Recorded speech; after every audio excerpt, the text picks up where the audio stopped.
जैसन महके तोर मुस्कान प्यारी।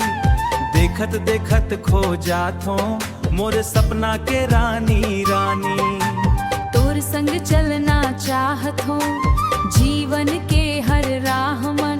तोर हाथ धर के जीना चाहत हो सुख दुख के छाँव मन।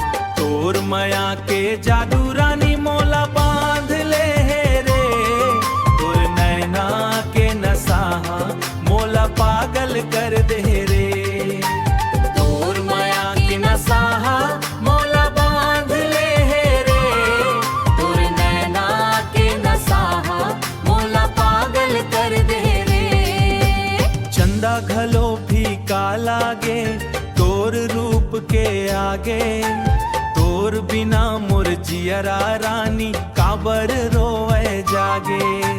जब ले तोर संग माया होइस जिंदगी रंगीन बन गे। सुना सुना मन के आंगन खुशियों ले भर गे। रब ले बस यही मांगथो तोर संग रहा हमेशा।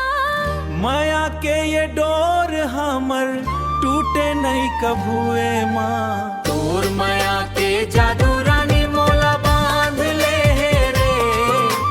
तोर संग जिए के सपना मोरे आँखी सजाए रे।